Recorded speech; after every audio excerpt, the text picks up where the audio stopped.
What's up, everybody? Welcome to Kooks, Cranks, and Iconoclasts, the podcast. And I'm your host, Mike Lucht. Got a little, I guess these are bonus episodes. Oftentimes, in the process of doing research, you find one thing and it just leads into another. You go down rabbit hole after rabbit hole. You find magical little bits of chocolate the rabbits leave behind. Little round, perfectly round little balls of chocolate. And they are delicious. You get lost doing research. Down rabbit hole after rabbit hole. Next thing you know, you're 42 years old living at your parents' house and doing a podcast. Trying to put your life back together. You guys ever watch Peep Show? I love that show. I've been watching it a lot more. It's good for what ails me. It's weird how all these shows from your childhood or younger years, like when I was younger, I loved Stimpy, but now that I'm older, I much more identify with Rin. I'm actually quite a bit like Rin. Or what was the other one? Peep Show. Yeah, I when I was younger, I was more of a Jez, but now that I'm older, I much more identify with Mark. It's weird how that happens. Anyways, these research rabbit holes that have been taken down, they have to do with much of the Saturn material that will be coming up, but I can't just let a fascinating thing go by without delving into it, and that's why this episode and its companion piece are going to explore the mysteries of the Greek Magical Papyri. Yeah! In the early decades of the 19th century, a Swedish consul named Jean de Anastasi, no relation, wandered the markets of Cairo, acquiring antiquities from tomb diggers who had unearthed something extraordinary in the ancient necropolis of Thebes. Hidden in airtight jars buried beneath the sands during the reign of Theodosius, when pagan rites were outlawed and books on magic were burned, lay a library of papyri. That rhyme? Sort of, kind of. That would fundamentally alter our understanding of Western esotericism. These were the Greek Magical Papyri, the PGM. I know the letters are out of sync, but the PGM comes from the alternate translation. Anyways, it's a corpus of spells, hymns, and ritual instructions compiled between the 1st century BCE and the 5th century CE, written not by simple charlatans, but by displaced Egyptian temple priests and highly educated syncretists who understood that magic wasn't superstition, but a technology, a pragmatic system for bending reality through the manipulation of cosmic forces. The PGM isn't a single book, but a surviving fragment of an ancient underground library, scattered now across museums in London, Paris, Berlin, Vienna, Leiden, and New Jersey. Kidding, no New Jersey. It would take until the 1920s and the painstaking work of German scholar Karl Preisendanz to transcribe and organize these fragments into the critical edition we know today, later translated into English by Hans-Dieter Betz in 1986. What emerges from these texts is a worldview where the boundaries between Egyptian, Greek, Jewish, Roman, Babylonian, and early Gnostic traditions dissolve completely. The sorcerers who compiled these manuscripts operated as ultimate syncretists, weaving together divine names from every available tradition into a singular, potent magical toolkit. It was all about results. Didn't matter where it came from, as long as it worked, as long as it got results. You're a loose cannon! Get results. In the PGM, gods are treated not as remote objects of worship, but as dynamic cosmic forces whose secret names can be invoked to bind, heal, protect, reveal hidden knowledge, or command spirits. Perhaps no deity dominates the practical magic of these texts more than the lunar chthonic goddess, addressed not as a simple Greek deity, but as a tri-bodied underworld sky monster, Hecate Selene Artemis, syncretized with the Sumerian queen of the underworld, Ereshkigal, and known by titles such as Brimo and Phosphorus, the Lightbringer. Lightbringer. She rules crossroads, graveyards, and the unquiet dead. carrying torches, whips, and serpents to dispatch tormenting spirits or induce burning passion in a target. Alongside her, the God of Israel appears on almost every page, completely detached from Orthodox Jewish law and integrated into the Greco-Egyptian magical framework. He is invoked as Yhvh, I-A-O, Yhvh, the Greek rendering of the Tetragrammaton Yhvh, Yahweh, as well as Adonai, Sabaoth, Lord of Hosts, and Eloi. The archangels Michael, Gabriel, Raphael, Uriel, and Splinter serve as divine enforcers to bind lesser spirits, seal tombs, and protect the practitioner from evil eyes or disease, which in those times, not much, there's a lot of overlap between the two. This isn't the God of the rabbis or the church fathers. This is a cosmic power to be wielded, a force of the high heavens drawn down into lead tablets and papyrus talismans. Now, lead, for those familiar with the alchemical attributations, etc., lead is the metal of Saturn. It's going to show up quite a bit in the next few episodes, maybe. Hermes Thoth, the syncretic union of the Greek psychopomp and the Egyptian ibis-headed god of wisdom, serves as the supreme patron of the sorcerer. He's the inventor of language, magic, and writing, the guide of souls through the underworld, often invoked alongside his cynocephalus, or baboon-headed manifestation for divination, the ape of Thoth, was memory enhancement, dream sending, and opening locked doors. Then there's Set-Typhon, the premier force of violent, destructive, and coercive magic in the PGM, invoked under epithets such as Bolchoseth, meaning Seth, Lord of Baal, or Baal, as well as Pakarbeth and Urbeth. He appears in cursing tablets, binding spells, separation magic, and rituals requiring sheer terrifying power to overpower an adversary's spirit. The Headless One, or Akephalos, appears in the famous Stele of Yhvh, J-E-U, originally tied to the decapitated Osiris, or a headless demon, invoked as a supreme uncreated cosmic principle. This ritual would later be adopted and adapted by Aleister Crowley into Liber Semek, the invocation of the higher guardian angel, or holy guardian angel. Osiris himself appears as Osoronophris, nailed it, the slain and resurrected god who mastered the underworld. Helios Ion represents the supreme solar principle of eternal time and cosmic order, invoked in high theurgic ascent, such as the Mithras liturgy, to achieve immortalization. Harpocrates, Horus the child, sits upon the lotus with his finger to his lips, representing the rising sun, silence, and secret regeneration. And to keep stumm, or silent, is the secret of all secrets. Anubis, the jackal-headed guide of the dead, acts as the primary executor of necromantic rituals, commanding corpse spirits and guarding night rituals. The connection between the Egyptian opening of the mouth ritual and the Greco-Egyptian headless or bornless ritual, where Akephalos is invoked, is a well-established thesis in esoteric and academic scholarship, notably explored by scholars like Dr. Stephen Skinner and Jake Stratton-Kent. The link lies in ritual resuscitation and voice activation. In the opening of the mouth, adze tools were used on a statue or decapitated/mummified head to restore the deceased senses, specifically the mouth, so that they could speak the magic words needed to navigate the underworld and assume a divine form. In the Akephalos ritual, the practitioner identifies with a headless deity whose voice is not bound by a physical larynx. Instead, the magician becomes the mouth for the uncreated god.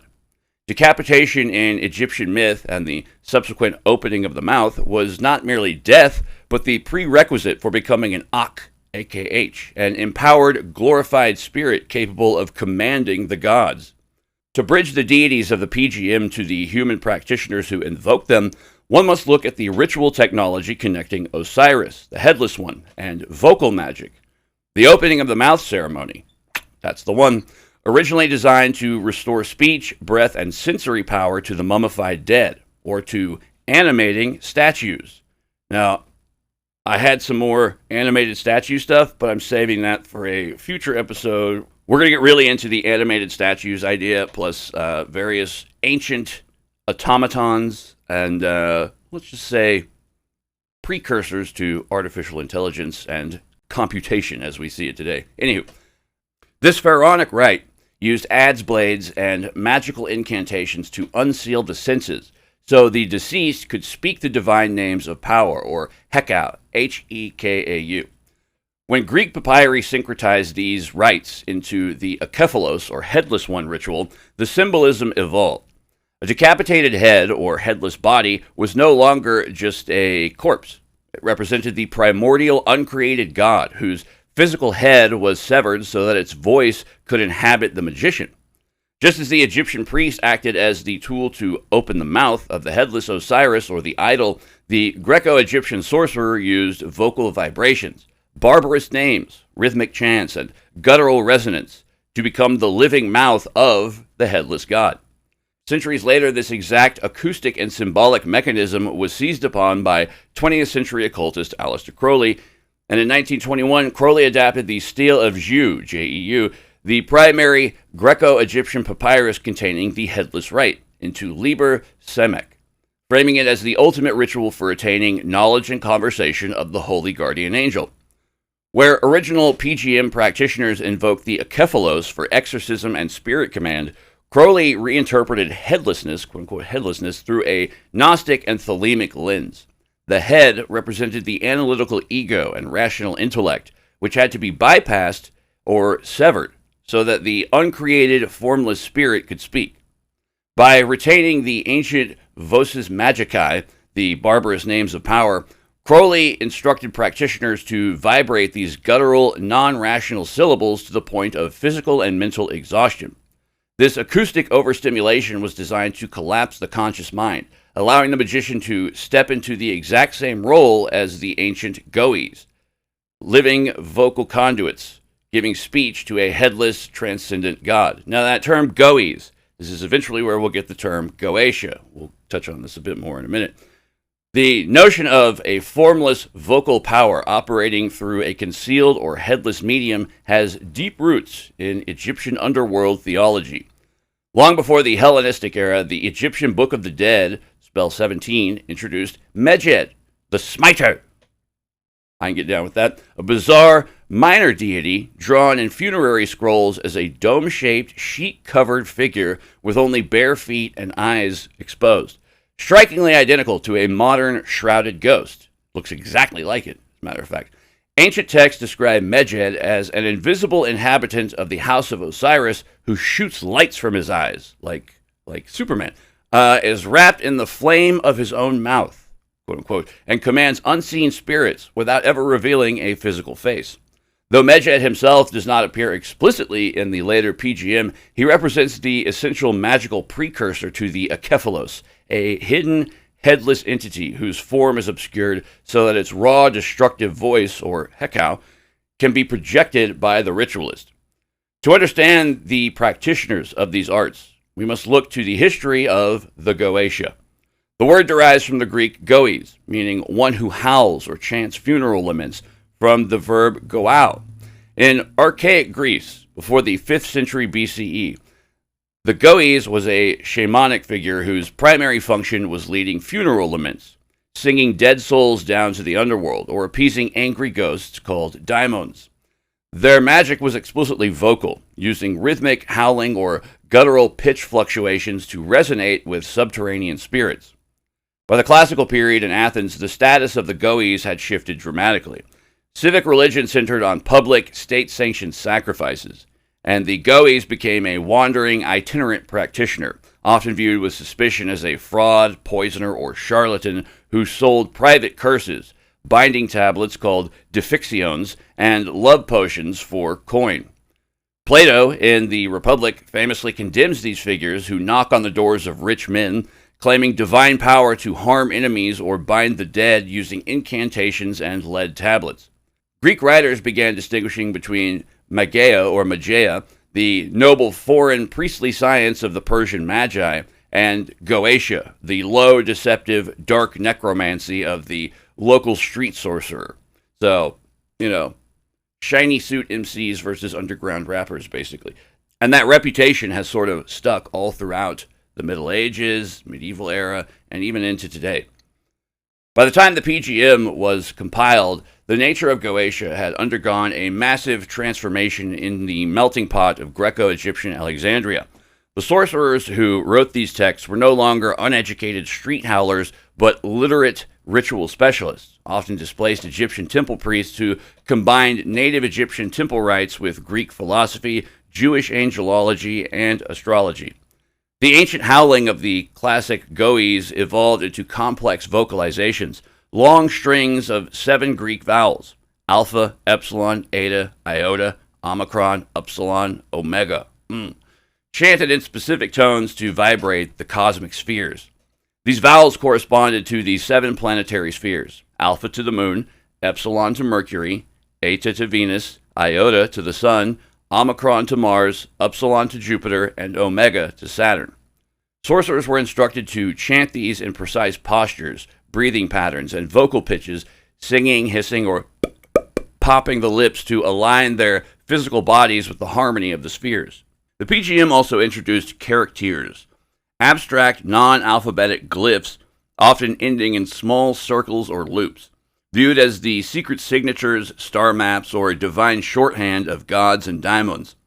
The magic was deeply physical, requiring specific ingredients: magnetite, virgin parchment, lead sheets, papyrus ink mixed with myrrh or dragon's blood, the hearts of specific birds, and black roosters.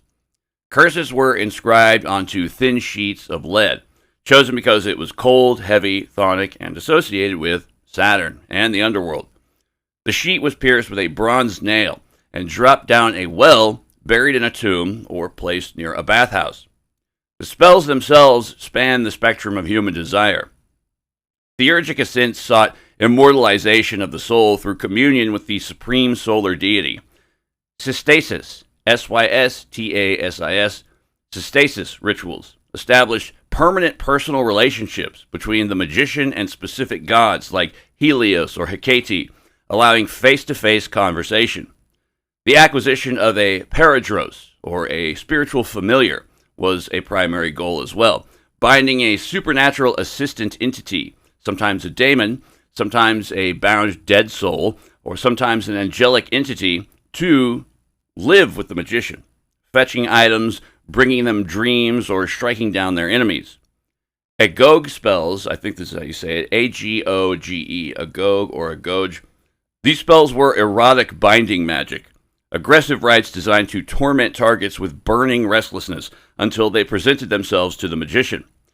Exorcisms and apotropaic charms, written on gold or silver foil, rolled into tubes and worn around the neck, protected against fever, eye diseases, epilepsy, and attacks by mazakim or shedim. These are Jewish, not quite angels, not quite demons. Like the shedim are essentially like nature spirits, elementals, etc. The mazakim, they're closer to demons.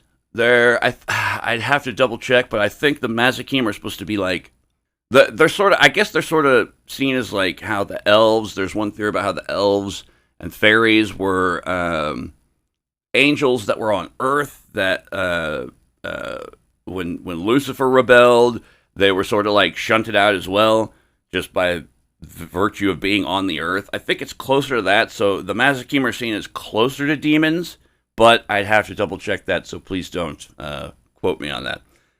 While PGM is written primarily in Greek, major segments were written in Demotic, the late cursive script of ancient Egyptian. Manuscripts like the Demotic Magical Papyrus of London and Leyden show that Egyptian priests were writing the same spells in 2 scripts simultaneously, proving that the PGM isn't merely Greek magic practiced in Egypt, but genuine ancient Egyptian temple science translated into the Greek lingua franca of the Mediterranean world. With this syncretic mix, one of the most provocative connections emerges: the identification of Yhvh with Set-Typhon.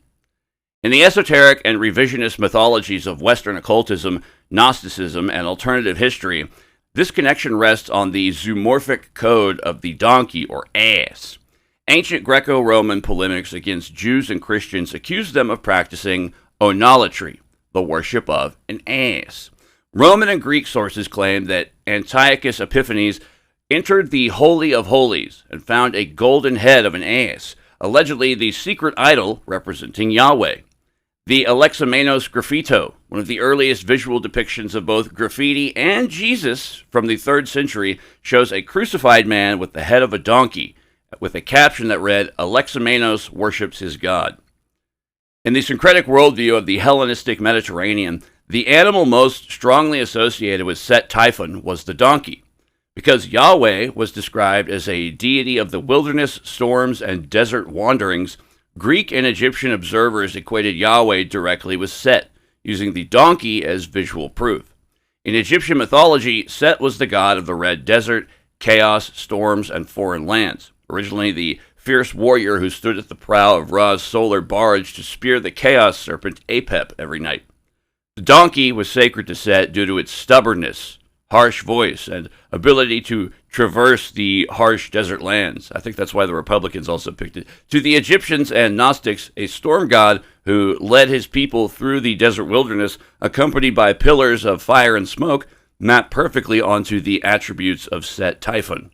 When viewing the story of Balaam's talking donkey from Numbers 22 in the Bible through this lens, the narrative takes on specific esoteric meaning. In the biblical narrative, the donkey perceives the angel of Yahweh standing in the road with a drawn sword before the prophet Balaam can. When God opens the mouth of the donkey, esoteric theorists argue that Yahweh is speaking directly through his primary zoomorphic vehicle, the Sethian beast. The donkey acts as an oracle for the desert deity, exposing the blindness of the human sorcerer. In Gnostic texts like the Gospel of Mary and the Pistis Sophia, the archon who rules the material world, often named Yaldabaoth or Sabaoth, and identified with the Old Testament God, is explicitly depicted as having the face of an ass or a lion-headed serpent. To the Gnostics, Balaam's donkey speaking with the voice of God was a slip of the veil, exposing the true lower archontic nature of the deity. In the PGM, sorcerers didn't view Yahweh and Set-Typhon as opposing forces. They invoked them interchangeably in spells for binding, protection, and cursing, frequently addressing Set-Typhon as he who holds the throne of Yhvh, or invoking Yhvh Abrasax, alongside Sethian epithets like Bolcheseth. Also, it's worth noting that Yhvh sounds very close to the braying of a donkey, or ass. Both deities possessed desert and wilderness sovereignty, volcanic and storm might, and the power of the secret name to alter physical reality. Historical revisionists point to the Hyksos period in Egypt, when Semitic rulers from the Levant established their capital at Avaris and chose Set as their primary patron god, equating him with their Levantine storm god Baal-Hadad. When the Hyksos were expelled, Egyptian collective memory linked Semitic nomadic tribes, foreign invasion, and the god Set into a single terrifying archetype. To later Greco-Roman historians, the Semitic Yahweh was simply the logical evolution of the foreigner god, Set. This syncretism appears on thousands of carved Greco-Roman talismans known as Gnostic gems, where the central figure is often the Anguipede, a creature with the head of a rooster or lion, the armor of a Roman soldier, like the torso area, and two writhing snakes for legs. Inscribed with the name Yhvh alongside Greek solar formulas like Abrasax, which sums up to 365, and Isopsophy, which is a Greek form of gematria, essentially. These gems represent the supreme ruler of the 365 heavens, or the chief archon overseeing the material world. The serpentine legs link directly to Typhon and the Sethian chthonic roots. Kenneth Grant interpreted the Anguipede as a visual glyph for the solar phallic Sethian current emerging from subterranean dark waters. Perhaps the most famous ritual bridging these worlds is the Bornless One invocation from the PGM V96 through 172. There's not exactly page numbers. It's a whole different classification as to how you find what where. This was later adapted by the Hermetic Order of the Golden Dawn and Aleister Crowley as Liber Semek. The spell invokes the headless god through syncretic titles. Quote, "Thou art Abrasax, thou art Yhvh, thou art Osiranophris," unquote. In its original Hellenistic context, the headless one was tied to the decapitated Osiris, but the invoker wields the furious, commanding voice of Set-Typhon to bind spirits. Grant argued that the Bornless one is the ultimate invocation of the Sethian consciousness, transcending the limits of human personality to speak with the primordial voice of the abyss. To understand the full weight of this current, we must turn to the Greek tradition of the Chaos Kampf, the struggle against chaos. While mainstream classical mythology culminates in Zeus striking down Typhon with thunderbolts to secure Olympian order, there is a distinct ancient tradition where Typhon effectively defeats, mutilates, and temporarily dethrones Zeus. The most detailed account comes from Apollodorus in the Bibliotheca. When Gaia birthed Typhon, a colossal 100-headed serpent monster whose heads touched the stars and breathed fire, the threat was so overwhelming that the Olympian gods fled Greece in terror, transforming themselves into animals and hiding in Egypt, which provides the classic mythic explanation for Egyptian animal-headed deities. Zeus became a ram, Ammon, I believe, Apollo a crow, Artemis a cat, Dionysus a goat, which in itself, I'm sure, yields quite a bit of interesting... Dionysus as a goat, I'm sure, yields tons of interesting data on its own. Zeus stood alone to face Typhon at Mount Cassius, on the border of Syria and Egypt. Initially, he struck from a distance with thunderbolts, but in hand-to-hand combat, Typhon overpowered him. The monster wrapped his writhing serpentine coils around Zeus, pinning him, then wrested Zeus's sacred curved sickle, the one that Zeus used to cut off his father's testicles, called the harp, from his hand, and cut out the sinews from Zeus's hands and feet.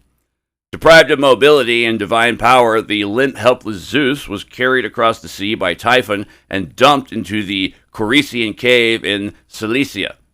Typhon hid Zeus's severed sinews in a bear's skin, leaving a dragon woman named Delphine to guard them.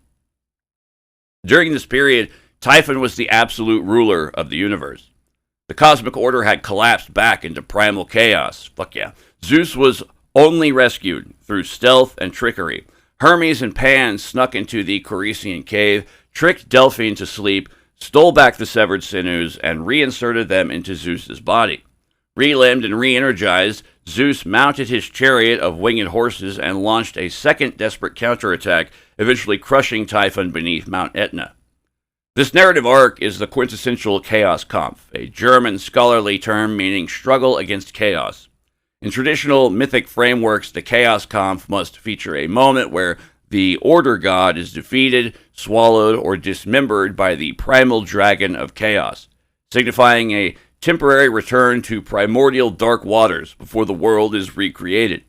This pattern appears across time and cultures. In Hittite mythology, the dragon Ilyanka defeats the storm god Teshub and steals his heart and eyes. In Babylonian mythology, the gods are paralyzed with fear before Marduk steps up to face Tiamat. In Norse mythology, Thor kills the serpent Jormungandr at Ragnarok, but dies from its poison after 9 steps.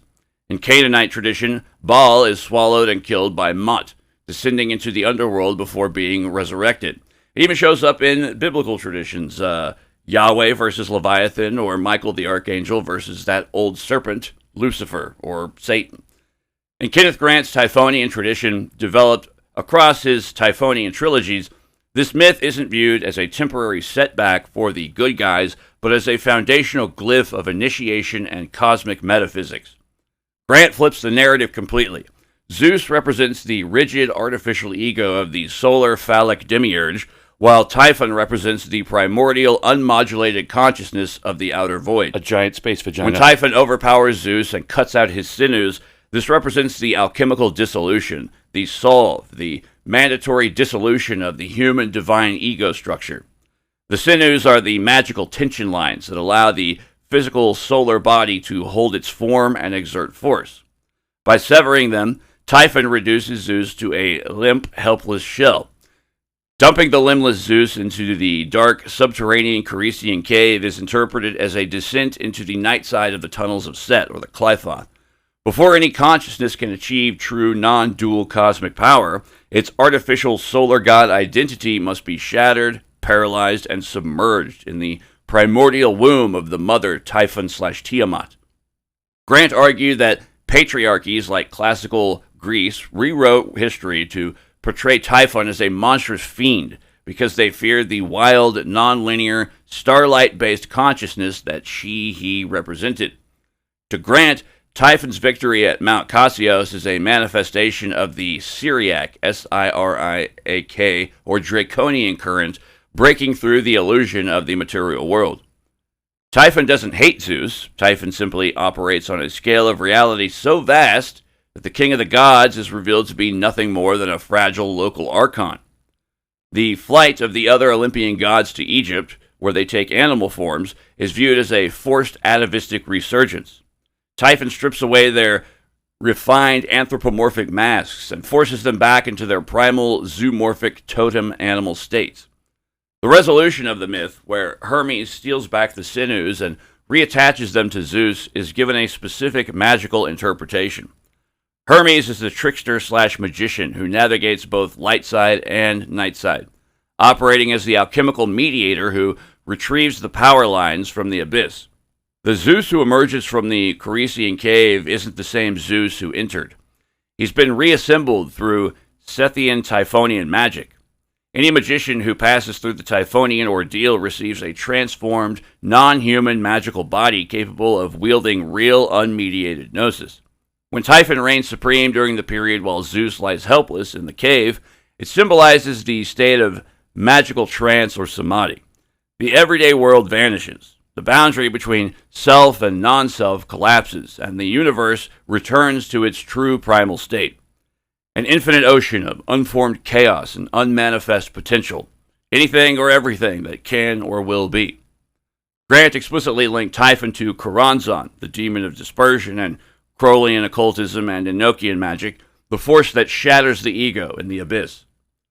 Central to this entire thread is the star Sirius, Alpha Canis Majoris, the dog star. In the realms of Typhonian magic, Hellenistic syncretism, and esoteric mythos, Sirius is the ultimate cosmic origin point, the sun behind the sun. To understand its role, we return to ancient Egypt, where the rising of Sirius, Egyptian Sothis or Sept, heralded the annual flooding of the Nile and the rebirth of the agricultural year. Exoterically, Sirius was the star of Isis, its brightness symbolizing the magical restoration of Osiris, but esoterically, and central to Grant's work, Sirius was intrinsically tied to Set. The Greek name Typhon and the Latin term canicula, or little dog, link the stellar dog directly to the jackal-like Sethian beast. While the northern circumpolar stars were viewed as the thigh of Set, Sirius in the south was regarded as the primary stellar gateway through which non-human, pre-solar energies entered Earth's atmosphere. In Grant's Typhonian tradition, Sirius is the true source of the magical current that Crowley channeled in 1904 to write the Book of the Law, via the preternatural entity known as Yhvh. Grant argued that our physical sun is merely an outer shell, and Sirius is the spiritual core or dark sun, perhaps even black sun, that supplies hidden magical illumination to our solar system. The secret order founded by Crowley, the Argentum Astrum, or Silver Star, is explicitly identified by Grant as the Order of the Star Sirius. Initiation into its higher degrees means aligning one's consciousness with the stellar frequency of Sirius, rather than planetary or solar orbits. To Grant, Sirius isn't a passive symbol but a broadcasting beacon used by transdimensional non-human entities, often equated with the Gnostic archons or Lovecraft's Great Old Ones, to seed human consciousness with the Draconian or Typhonian current. James Shelby Downard and Nazi William Grimstad, more on that when I reach my James Shelby Downard episode, it's coming real soon. In their work on Twilight Language, viewed Sirius as the central node in their paranoid mapping of American psychogeography and history. The dog days of summer, when Sirius rises alongside the sun, were anciently associated with madness, heat, pestilence, and erratic behavior. Sounds a lot like Dallas in the summertime right now. Downard viewed major ritual events as time to align with the dog days to maximize psychic disruption. Downard and Grimstad obsessed over the English linguistic inversion of DOG and GOD, viewing the dog star as the celestial glyph or the inverted god, the Sethian Masonic sorcery engine controlling human affairs from behind the veil. They argued that geographic locations along the 33rd parallel, such as the Trinity site where the first atomic bomb was detonated, were laid out as earth grids designed to funnel Syrian/Typhonian atomic fire directly onto the planet. In the Gnostic framework, Sirius sits on the boundary between the Pleroma, the divine realm of pure unmanifest light, and the lower archontic spheres governed by the Demiurge. To escape the archontic matrix, the ascending soul must pass beyond the 7 planetary spheres and use secret names and hand symbols to pass the star of the dog. This system of using hand symbols and secret words for various archons or gatekeepers as one ascends through various levels, it just keeps showing up in all of these different traditions. Egyptian Book of the Dead, Tibetan Book of the Dead, Simon Necronomicon, though I don't really count that. But there's just tons and tons of different traditions and systems that have this same sort of underlying mechanical framework to it. In Typhonian magic, Sirius is the ultimate source of Choronzon and Sethian power, the doorway through which the magician exits the local solar illusion to enter the hyperdimensional void. Connected to this stellar current is the term Eosic, the magical name adopted by Kenneth Grant himself within his occult orders. Equating to the number 131 through esoteric gematria, Eosic is the exact numerical value of Semyaza, leader of the fallen watchers in the Book of Enoch, and closely aligned with values assigned to Yhvh and Pan. In Typhonian Kabbalah, 131 represents the voice of the outer abyss, the frequency through which non-human pre-solar intelligence communicates with the human mind. By appending Eosic to Yhvh, Grant signaled that his work was a direct continuation of the extraterrestrial transmission emanating from Sirius. The term also bridges Grant's work with his mentor, Austin Osman Spare, who referred to the physical body as Zeus and the atmospheric cosmic power as Kia. I wonder if the car makers know that, or if they just went with it because it sounds cool. I don't know. Grant used Eosic to denote the specific magical lineage uniting Spare's primal sorcery with Crowley's thelemic Sirius Gnosis. In Typhonian magic, Eosic functions as the gateway transmitter, the eye in the void, and the synthesis where Thelema, Zoskia, and Gnostic Archontic lore meet and intermingle. This brings us to the books of Yhvh, J-E-U, preserved in the Coptic Bruce Codex from the 3rd or 4th century CE.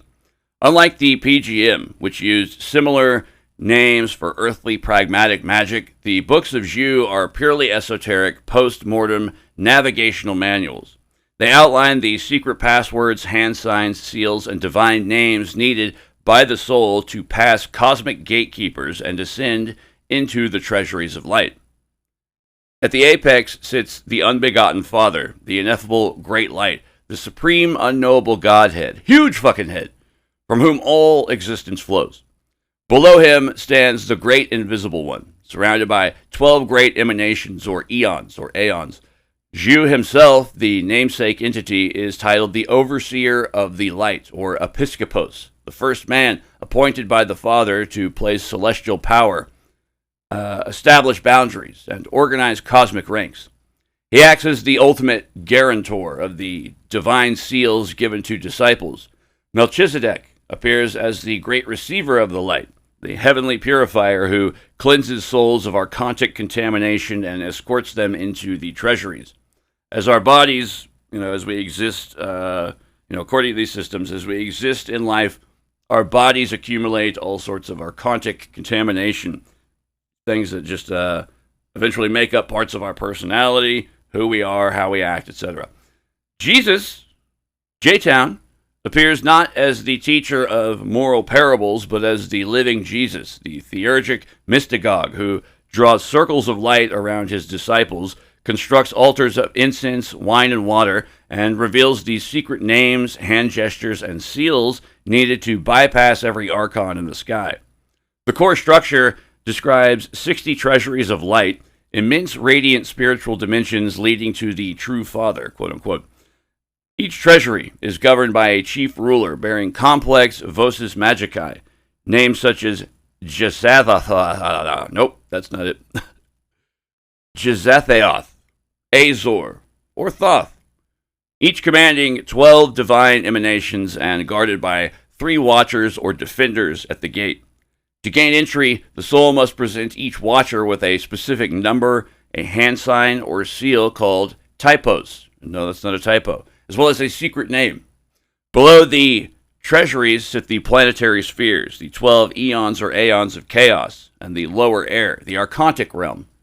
These entities aren't necessarily evil, but are jealous, ignorant, restrictive gatekeepers designed to hold human light souls captive. The 12 eons of chaos are ruled by lower cosmic powers who attempt to block souls rising from Earth. To pass them, the soul must pronounce secret barbarous formulas that strip the archons of their power. In the second book, Jesus describes the harrowing regions of punishment located between Earth and the celestial realms, overseen by terrifying, monstrous archons. Periplex, whose name derives from Greek roots meaning beside or beyond, and to strike or drive mad, literally translates to the striker, or she who smites with madness. Sounds like an ex-girlfriend. She is a dragon-faced female archon who rules over 25 demon servants dispatched to Earth to seduce humans, incite slander, stir anger, and cause mental ruin. Syncretized with Ereshkigal in Coptic Magical Papyri, she is invoked as Periplex Ereshkigal, commanding spirits of cursing, binding, and mental torment. Ariuth appears as an entity with a female serpentine face, overseeing the second sphere of punishment, targeting violent or deceitful souls. Typhon himself appears as a massive, dark, dragon-headed monster, ruler of the third region, directly tied to the ancient Greek-Egyptian force of primal chaos. Oh boy, here we go. Yhvh is a ferocious, multi-headed beast, ruling the fourth region, punishing proud, arrogant, and blasphemous souls. Finally, the outer darkness, called Amunte, is a massive coiled dragon encircling the world, its tail in its own mouth, holding souls that failed to receive the divine seals in the lowest pit of imprisonment. The cosmology of the Book of Yhvh represents 2 opposing armies: the light world of the ineffable Father, Yhvh the Overseer, Melchizedek, Jesus, and the treasury rulers, and the lower archontic matrix of the 12 eons, the archons of the midst, and the dragon of the outer darkness. Through the secret seals and barbarous names revealed by Jesus, the Gnostic initiate is empowered to pass through the archontic lines untouched, ascending step by step through these 60 treasuries to rejoin the Supreme Father. The legacy of these traditions persists in ways that shape modern Western magic. Without the discovery and publication of the PGM, medieval grimoires like the Key of Solomon or the Lemegeton wouldn't exist in their current form. The structure of circles, fasting, purifications, license to depart, and commanding spirits using chains of divine names was directly inherited from these papyri. Crowley's adaptation of the Stele of Yhvh into Liber Semek made it the primary ritual of Thelema for attaining the knowledge and conversation of the Holy Guardian Angel. Planetary hours, electional astrology, and the consecration of astrological talismans found in texts like the Picatrix derived their mechanics straight from the PGM's astral magic. The Greek Magical Papyri represents the ultimate crossroads of ancient Mediterranean spirituality, the surviving notebook of a lost class of ancient initiates, a brilliant, chaotic, uncompromising fusion of Egyptian temple technology, Greek philosophy, Semitic angelology, and raw, pragmatic sorcery. The Graecae did not begin as a book of 72 demons under King Solomon, but as the raw, vocal necromancy of corpse whisperers in archaic Greece, absorbing through these papyri the high ritual magic and divine names that would later be inherited by medieval Christian and Jewish grimoire traditions. The identification of Yahweh with Set-Typhon, the temporary victory of Typhon over Zeus, the stellar currents of Sirius, and the navigational maps of the books of Yhvh all point to a continuous underground tradition. The recognition that the ordered cosmos of the solar gods is merely a thin, temporary crust floating over an infinite, invincible ocean of primordial chaos. Whether through the howling chants of the archaic Goes, the barbarous names of the PGM sorcerer, the dismemberment of the demiurge in Typhonian alchemy, or the secret passwords of the Gnostic ascender, this current persists, a hidden stream of knowledge for those who would step outside the local solar illusion and touch the dark light of the outer void. So, there's one particular theme within the PGM, touched on it briefly here, but that's the Bornless One ritual, aka the Headless Ritual, Akephalos. This is just a general smattering of various information from the PGM. Primarily the entire Set-Typhon equals Yhvh thing, which I find very interesting. But the episode accompanying this, these bonus episodes, I guess you'll say, that's where we're going to explore the concept of headlessness and occultism a bit more thoroughly. So please be sure to check that out. Like I said, these are two kind of bonus episodes, like the Saturn stuff that's coming up. There's a couple episodes of it, but they're sort of, how to put it, very ephemerally intertwined. There's no like direct sequels. It's not like several episodes for one topic. It's sort of like puzzle pieces to put together, essentially. So, anywho, I hope you guys enjoyed this. I hope you found it as fascinating as I did. This stuff is really makes you rethink a lot of how history and religion and spirituality has been responsible for framing our perceptions of these entities, etc. So, anywho, I'm going to move on to the next episode. I hope you guys enjoyed this. This has been part one of a loosely affiliated two-parter. This has been Kook's Craig's Iconoclast, the podcast. I'm your host, Michael Lucht, and I will see you guys on the next one, where we traverse the depths of deep weirdness to the peaks of high strangeness, the outer limits of the Twilight Zone. Peace.